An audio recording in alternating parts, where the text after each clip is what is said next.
ওটাকে আমরা মন্দির করিয়ে দিচ্ছি। কিন্তু এর দরুন মুসলমানদের 15 বিঘে জমি দেওয়া লাগবে।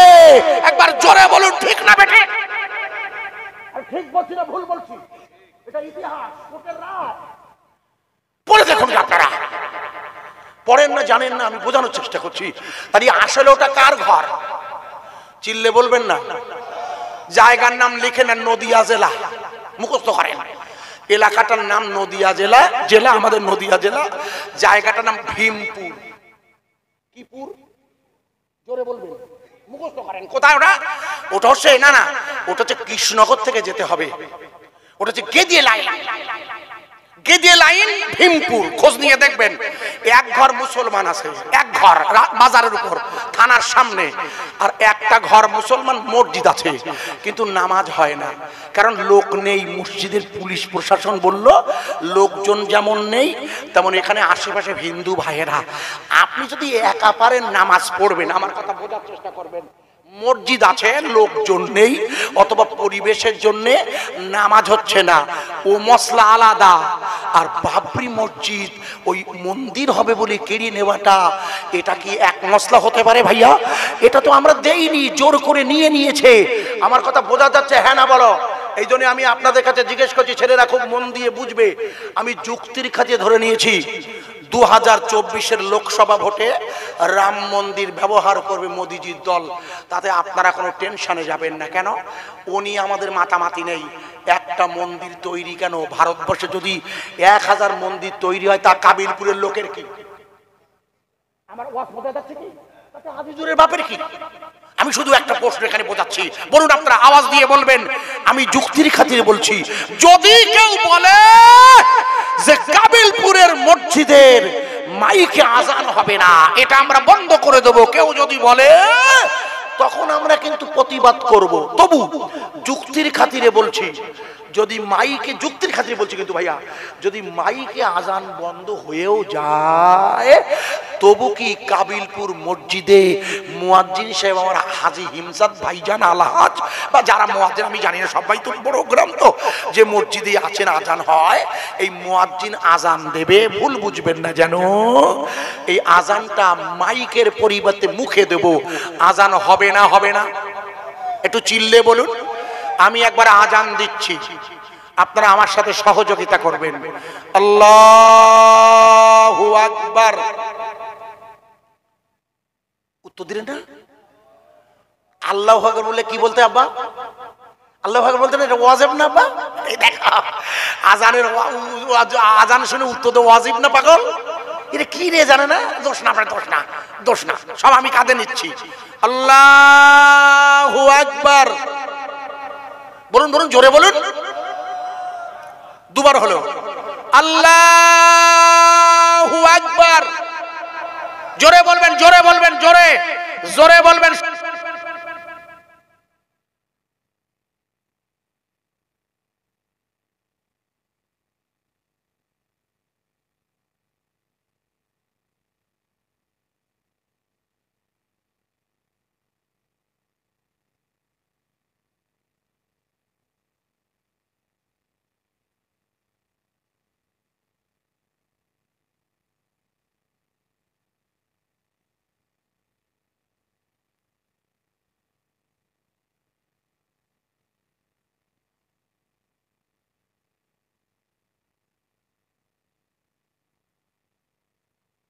তাকবীর! একটু আওয়াজ দিয়ে বলবেন। এই আওয়াজ আমি কাবিলপুর থেকে, এবছর আর এদিকে প্রোগ্রাম নেই, খোঁজ নিয়ে দেখবেন। এই এখান থেকে 21-20 মাঘ সবাই কতবার ফোন করেছে, আমি অহংকার করছি না, আল্লাহ সাক্ষী। আগামী বছরের প্রোগ্রাম দেওয়া আছে একটা দুটো, এবছর কোনো নেই, আল্লাহ জানেন। একটু জোরে আমি একবার আওয়াজ দেব, আজান, এই নারায়ে তাকবীর দেব, সোজা ফিলিস্তিনে পৌঁছে যাবে। এটা হচ্ছে আমাদের দোয়া। আমার কণ্ঠের আওয়াজ পৌঁছাতে না পারে, কিন্তু আমাদের আল্লাহর আওয়াজ, আল্লাহর রহমত ফিলিস্তিনের সংখ্যালঘু ওই ইসরায়েল আর আমেরিকার হামলায় ভেঙে চৌচির হয়ে গেছে। ইসরায়েলের হামলায় তবু ঈমানের কালেমার দাওয়াত চলছে না, বন্ধ হয়েছে। আরে চিল্লা বল। আমি তথ্য দিয়ে দেখাচ্ছি। আগে একবার নারা দিয়ে দিন। আচ্ছা ভাই, আপনারা যারা দাঁড়িয়ে আছেন প্লিজ একটু বসুন না ভাই, প্লিজ একটু বসা যায় না ভাই? আমার কষ্ট হয় না? দেখেন আমার সব ভিজে গেছে, দেখুন আমার ঘামছে কিন্তু অলরেডি শরীর। একটু বসে যান না। এই সে যখন এসেছেন দুটো বায়ান শুনছেন রাতের বেলা, সে যখন আছেন যে এসেছি দুটো নসিহত শুনবে, এখন তো লোক বসতে চায় না বলেন। আর আমি অহংকার করছি না, আল্লাহ পাকের শুকর আদায় করছি। আমার বাড়ি তো আর আমেরিকায় না, ইটিন্ডি, খুব দূর তো না, দূর না। আপনাদের মেয়ে আমার বাড়ির পাশে, আমাদের শামীমের মা, সব ভাই জানেন আপনারা, আমার বৌমা এক জায়গায় এক মাটিতে। তো আল্লাহর শুকরিয়া আদায় করছি, কাবিলপুর আর ইটিন্ডা এমন বেশি দূর না। সব ভাই মিলে এত রাতে যখন এসেছেন আইজুরের ওয়াজ শুনবো, বাইরে দাঁড়িয়ে না থেকে প্লিজ একটু বসে যাই। সব ভাই মিলে একটু আওয়াজ দিয়ে বলবেন তো না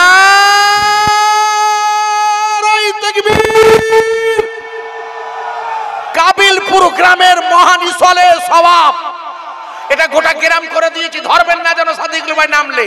কাবিলপুর গ্রামের মহান ইসলে সওয়াব, ফুরফুরা শরীফ, জোরে বলবেন ফুরফুরা শরীফ, আরো জোরে বলবেন আজমির শরীফ, মক্কা শরীফ, মদিনা শরীফ, পাঞ্জাবের সিরহিন শরীফ, সকলের ঊর্ধ্বে কুরআন শরীফ, আল কুরআনের আলো, আল হাদিসের আলো। সবাই মিলে বলো লা ইলাহা ইল্লাল্লাহ, আরো জোরে লা ইলাহা ইল্লাল্লাহ, লা ইলাহা ইল্লাল্লাহ মুহাম্মাদুর রাসূলুল্লাহ সাল্লাল্লাহু আলাইহি ওয়াসাল্লাম। নবী গেলেন তায়েফে, নবী গেলেন তায়েফে, পাথর মারে কাফেরে, এ রক্তের ধারায় পাদুখানি, এ রক্তের ধারায় পাদুখানি রাঙা হয়ে যায়। আঘাত সয়ে নবী আমার আল্লাহর কাছে কয় মাফ করে দাও ওগো আল্লাহ, অবুঝেরা চেনে না আমায়। লা ইলাহা ইল্লাল্লাহ, ইলাহা ইল্লাল্লাহ, লা ইলাহা ইল্লাল্লাহু মুহাম্মাদুর রাসূলুল্লাহ সাল্লাল্লাহু আলাইহি ওয়াসাল্লাম। নূর নূর নূর আজি, নূর নূর নূর আজি, নূর এসেছে আর তারি নূরে চারিদিকে আলো হয়েছে। আয় আয় কি দেখবি, আয় আয় কি দেখবি নূরেরই মালা,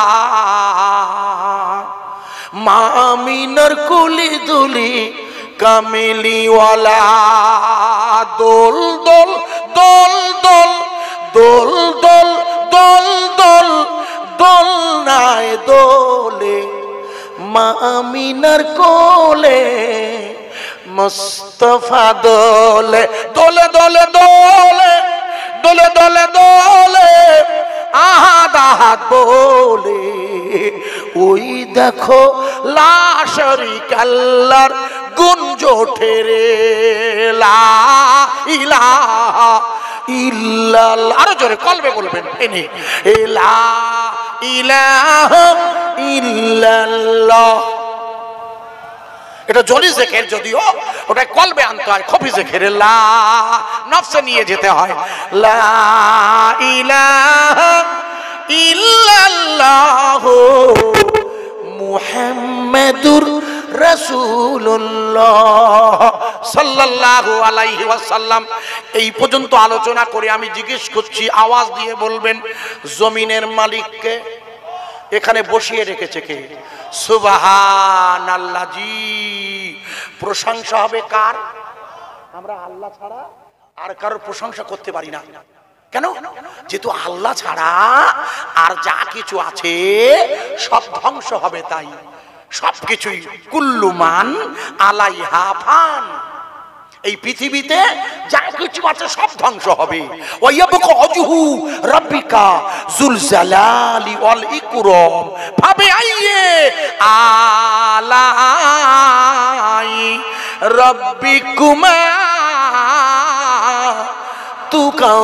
তুকাযিবান। আমি যে আয়াতটা এনেছি ওই আয়াতে আল্লাহ দুটো মসজিদের নাম এনেছে। প্রথম মসজিদটির নাম মসজিদুল হারাম, যাকে বলে কাবা শরীফ। আর দ্বিতীয় মসজিদটির নাম বর্তমানে যার নাম মনে করে দেখুন বাইতুল মুকাদ্দিস, আমরা যাকে কোরআনের ভাষায় বলি মসজিদুল আকসা। যাকে কি বলি? মসজিদুল আকসা। আমি যে সময়ের আয়াত এনেছি তখন পৃথিবীতে দুটো মসজিদ ছিল, মনে রাখুন। প্রথম মসজিদ কাবা, সেখান থেকে শুরু হবে যাত্রা, আর নিয়ে যাওয়া হবে কোথায়? দুনিয়ার জমিনে যে জায়গাটায় মসজিদ তার নাম মসজিদুল আকসা। ওখান থেকে সিদরাতুল মুনতাহা আলাদা লাইন। এই মসজিদুল আকসা মনে করে দেবো, আপনাদের মনে নেই মনে করিয়ে দিচ্ছি। এই মসজিদুল আকসা মনে করে দেখুন বিগত আপনার যারা ন্যূনতম লেখাপড়া জানেন 115 দিনের বেশি হয়ে গেছে। 115 দিনের বেশি হয়ে গেছে গাজা ভূখণ্ডে ইসরায়েল এবং আমেরিকার সাহায্য নিয়ে গাজার হামাস নামের একটি ছোট্ট ছোট্ট স্বাধীনতা সংগ্রামী দলকে পৃথিবীর জমিন থেকে যে কোনো ভাবে বাই হুক অ্যান্ড ক্রুক জোর করে হোক আর বোম্বিং করে হোক তাদের ইমানের কলেমার যে দাওয়াত লা ইলাহা ইল্লাল্লাহর দাওয়াত, কেন? যেহেতু তাদের লড়াইটা মসজিদে আকসাকে কেন্দ্র করে। আমার ওয়াজ বোঝা যাচ্ছে কি? আজ ভারতবর্ষে ওরা মসজিদে বাবরি ভেঙে মন্দির বানিয়েছে, ওটা হলো কেন্দ্রীয় সরকারের প্রকল্পে মন্দির হয়ে গেছে। কিন্তু এই মন্দির হওয়ার জন্য আমাদের কোনো অসুবিধা কোনো যায় আসে না, কারণ সব ভাই পৃথিবীর সবাই জানে ওটা কি। একটু জোরে বলুন। আমি জোর করে দখল করে রাতারাতি পার্টি অফিস করে দিলে আমি কি করতে পারি? আমার তো ক্ষমতা নেই। কথা বোঝা যাচ্ছে? রাতারাতি আপনার দখল করতে পারেন, রাগ করবেন না, বোঝার চেষ্টা করবেন। কিন্তু সবচেয়ে যে জায়গাটা আল্লাহর শুকরিয়া আদায় করছি সেটা হচ্ছে 1992 সালে মসজিদে বাবরি ভাঙার পর মনে করে দেখুন ভারতবর্ষে দাঙ্গা বেঁধে গিয়েছিল, আপনাদের মনে নেই? কলকাতা তো মেটিয়া বুরুজে পাকসার কাছে তখন বামফ্রন্টের জ্যোতি বসুর আমল দাঙ্গা হয়েছিল রাতের বেলা। ভুল বুঝে, আমি রাজনীতি করি না। 1992 আমি সেই সময় মুক্তি পরীক্ষা দেবো মমতাজুল ফখর, যাও ওই আপনার ভুল বুঝবেন না, ওই সেই সময় প্রচন্ড একটা দাঙ্গা হয়েছিল ভারতবর্ষের সর্বত্রই। কিন্তু আল্লাহর শুকর আদায় করছি, এই রাম মন্দির উদ্বোধনের পরে যে ধরনের একটা সাম্প্রদায়িক গন্ডগোল আশা মিডিয়া করছিল, আল্লাহ পাক আমাদের তার থেকে হেফাজত করেছে। ভালো করে ওয়াজ বুঝবেন, এটা আল্লাহর কুদরত না? আমার কথা বোঝা যাচ্ছে না? এই আমি আপনাকে কি বোঝাতে পারিনি যে গোটা ভারতবর্ষের সব মসজিদ যদি ওরা আজান বন্ধ করে দেয় তবু আমাদের মুখে আজান বন্ধ হবে না? আমি উঠে দাঁড়িয়ে দিয়েছি না? একটু হ্যাঁ না বলেন। ওয়াজ বোঝা যাচ্ছে কি? তাহলে পাল্টে দিতে হবে না বুঝতে পারলে। আব্বা জান মনে করে দেখুন 2019 সালে আব্বা যখন করোনা হয়েছিল, করোনা 2019, 20, 21 এই করোনার সময় কেন্দ্রীয় সরকার রাজ্য সরকার ঘোষণা ছিল কোন মসজিদে 5 থেকে 7 জনের বেশি মুসল্লি নামাজ পড়বে না, বলেছিল কিনা বলুন? রাস্তার ধারে আপনারা বাবু রাস্তা সহ ওইদিকে আমাদের এই এলাকায় গোকুলপুট্টুর আমাদের ইটিন্ডা আমাদের এই মসজিদ আছে যেখানে যত সব মসজিদের কর্তৃপক্ষ মিটিং করে বললে 5 জনের বেশি নামাজ পড়বে না। সরকারি নিয়ম যখন মানতেই হবে। কজন পড়বে? একটু আওয়াজ দেন। 5 জন। ইমাম সাহেব আর মুয়াজ্জিন সাহেব কজন হলো? থাকে কজন? 3 জন। সেক্রেটারি মানে মোতাল্লি, তার মেজাজ করা একটু থাকে, কেন হেডমাস্টার তো কড়া করতে হয়, কিন্তু হেডমাস্টার হলে কড়া হলে হবে না, শুধু তার আবার নরম হতে হয়, নাই অন্য শিক্ষকরা মারবে। আরে বাংলা বোঝা যাচ্ছে না? এই মোতাল্লি সাহেব বলল হুজুর আমার কিন্তু নামটা রাখবেন। আচ্ছা ঠিক আছে, তাহলে কটা হলো? 3টে। তার মানে 3 জন হয়ে গেল।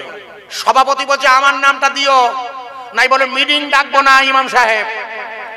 চারটে হলো না? ক্যাশিয়ার বলছে আমি তো মাইনে দেই হুজুর। হুজুর বলছে তা ঠিক আছে আপনি থাকেন, তাহলে 5 জন হলো। কজন? ইমাম সাহেব পুলিশ বিপদে, গোটা গ্রামের লোক তো চাঁদা দেয়। আরে কথা বোঝার চেষ্টা করেন, মসজিদে চাঁদা দেয় গোটা গ্রামের লোক না, এ লোক পুলিশ কলে। ইনি তখন বুদ্ধি করলো, মানে আমরা যে বুদ্ধি করেছিলাম মনে করে দেখুন, আমাদের প্রধানমন্ত্রী বলেছিল তোমরা থালা বাজার প্রদীপ জ্বালাও, কেউ যেন বাইরে বার হইও না।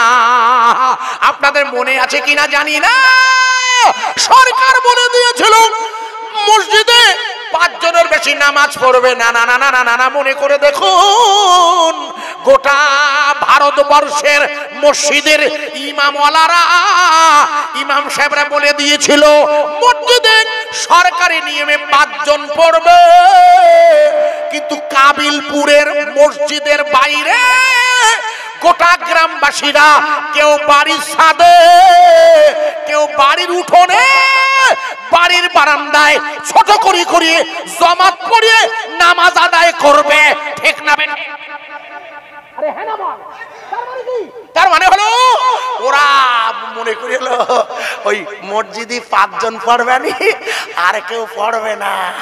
কিন্তু করোনার সময় কাজকর্ম নেই বলিয়ে মসজিদে যাবার জন্য সব ঝুল দিচ্ছিল না।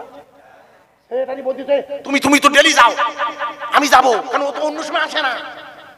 আমার কথা বোঝাচ্ছে কি?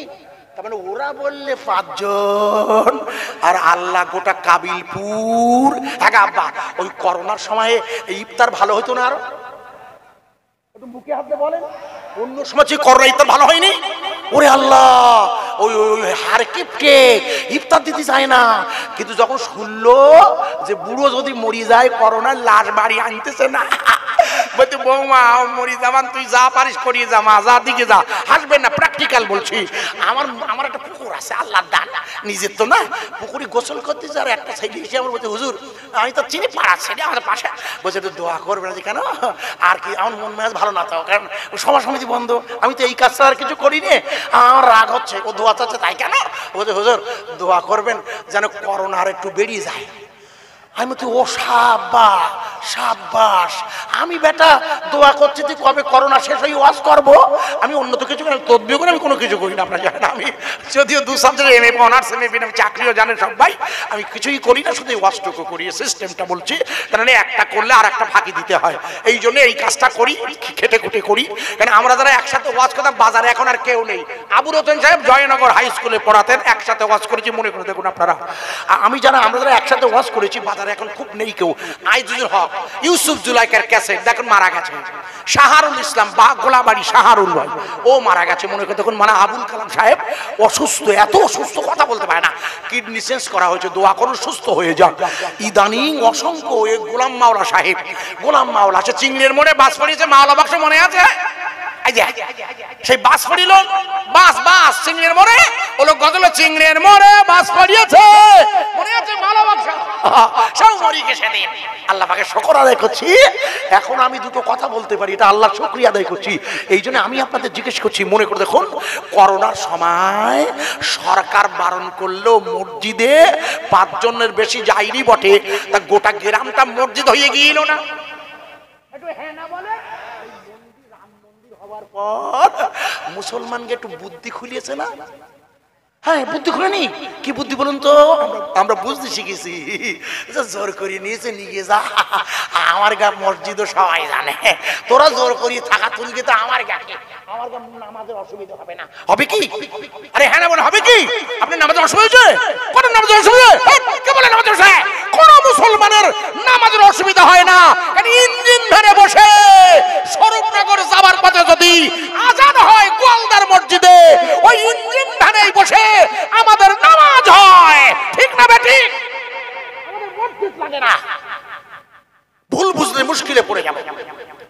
যে জায়গায় বোঝানোর জন্য রাখছিলাম প্রিয় ভাই সব, মনে করে দেখুন সেদিন ছিল শুক্রবার, আমি বাংলাদেশ সফরে, আমার প্রিয় মুর্শিদ দরবার বাংলাদেশ সফরে, তো ইউটিউবে দিয়েছিল, হুজুর আপনার কাছে আছে কিনা, এই ছেলেদের কাছে আছে, দেখবেন AK-47 রাইফেল ধরে গাজার ওই বাইতুল, মানে যেটার নাম বলছিলাম মসজিদুল আকসা, ওই মসজিদের ভিতরে বন্দুক ধরে যে জায়গায় মুয়াজ্জিন দাঁড়ায়, ইমাম দাঁড়ায়, সেই জায়গাগুলো সব ফাঁকা করে দিয়েছে না পুলিশ। আপনি বলুন, আপনি দেখেছেন কি জানি না, আমার কথা বোঝা যাচ্ছে কি? ইউটিউব খুলে দেখবে ভাইজান মোতালি সাহেব, মসজিদের ভিতরে ওরা জুমার নামাজ পড়তে দেবে না। কারা?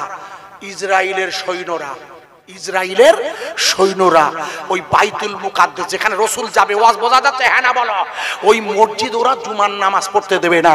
আপনার মনে করে দেখুন, এই নিয়ে প্রায় 16-19 সপ্তাহের মতো ওরা জুমার নামাজ পড়তে দেয়নি। কিন্তু আপনারা সবাই জানেন, গোটা মিডিয়া ছবি দিয়েছিল, ওরা একের সাথে চলে রাইফেল নিয়ে আল্লাহর ঘরের মধ্যে ঢুকে ওরা ইমাম সাহেবকে জোর করে বার করে মুসল্লিদের তাড়িয়ে দিয়েছিল। ওই মুসল্লিরা মসজিদের বাইরে বেরিয়ে ফাঁকা জায়গায় জুমার নামাজ আদায় করে নিয়েছে। নারায় তুমি দিয়েছে। আরে আমি দেইনি, আমি দিয়েছি। আল্লাহ যখন জলসা কবুল করে, খোকা যে জলসা কবুল হয় বাপ, আমার সব ভিজে গেছে বাপ। আমার ড্রাইভার আমার গেঞ্জি রেডি করে রেখেছে, ঠান্ডা লেগে যায়, যেই ভিজে যায়। আমি আমার তরফ থেকে আওয়াজ দিয়েছেন যিনি, আল্লাহ আপনার বান্দা, আপনার মঞ্জুর হয়েছে আল্লাহ। বড় অসুবিধার মধ্যে ভারতবর্ষের জমিনে আমরা কাবিলপুরের মাটিতে বসে আপনার ইমানের দাওয়াত দিচ্ছি আল্লাহ। আল্লাহ ওরা গাজা ভূখণ্ডের ওই সংখ্যালঘু ঈমানওয়ালাদেরকে জুমার নামাজ পড়তে দেয় না। ইসরায়েল আর আমেরিকার ফসফরাস বোমা মসজিদগুলো চূর্ণ বিচূর্ণ করে দিয়েছে। রাষ্ট্রসংঘের দপ্তর, ওরা হাসপাতাল, অ্যাম্বুলেন্সগুলো ভেঙে টুকরা টুকরা করে দিয়েছে। তবু গাজার হামাস নামে স্বাধীনতা সংগ্রামী ঈমানওয়ালারা টিকে আছে না নাই? নারায়ে তাকবীর সবার। একটু আমার কষ্ট হয় না, আপনারা একটু জোরে বলতে পারেন নারায়ে তাকবীর? আরো জোরে বল নারায়ে তাকবীর, আরো জোরে বল নারায়ে তাকবীর। এই আল্লাহর ঘর চলবে না, বন্ধ হবে। লা ইলাহা ইল্লাল্লাহর জিকির, কলবের সাথে সম্পর্ক, এই ঈমানি দাওয়াত চলবে না, বন্ধ হবে। মনে করে আপনাদের মনে নেই, আমি মনে করিয়ে দিচ্ছি। আমার ওয়াজ আমি একটা উদাহরণ মনে করে দেখুন, আপনাদের মনে নেই। এই যে রাম মন্দির উদ্বোধন হলো, ভাই যদি শিক্ষিত ভাইরা থাকেন, মাস্টারমশাইরা বা আশেপাশে যারা মিনিমাম খোঁজ রাখেন, মনে করে দেখবেন ভারতবর্ষে হিন্দু ভাইদের 4টি ধাম আছে। কি আছে? ধাম। এই 4টি ধামের যারা দায়িত্ব আছে তাদের শঙ্করাচার্য। তাদের কি বলে? শঙ্করাচার্য। তারা তাদের অদ্বৈত আচার্য শঙ্করাচার্য বলা হয়। মনে করে দেখুন, এই রাম মন্দির উদ্বোধনে ওই হিন্দু ভাইদের 4টি ধামের কোন শঙ্করাচার্য যোগ দেয়নি। ভালো করে বুঝবেন, মুশকিল খুব জটিল। বলো, হিন্দু ভাইরা আছে, চট করে বলি দেবে, উল্টো পাল্টা বলিছে। আর আইবি তো সর্বক্ষণ হচ্ছে, ভুল বুঝবেন না, বোঝার চেষ্টা করবেন। আজ আমার কথা বোঝা যাচ্ছে, খুব মন দিয়ে বুঝতে হবে। এই আপনারা নিশ্চয়ই আমার সাথে একমত হবেন, এই 4 জন পুরীর শঙ্করাচার্য, তার মধ্যে একজন তামিলনাড়ু, আর একজন হচ্ছে উত্তরাখণ্ডের। 4টে ধাম, 4টে ধাম। এই 4টে ধামের যোগাযোগ ব্যবস্থা করার জন্য একটা রাস্তা তৈরি হচ্ছে। মনে করে দেখুন, ওই রাস্তাটা তৈরি হচ্ছিল, জায়গাটার নাম উত্তরাখণ্ডের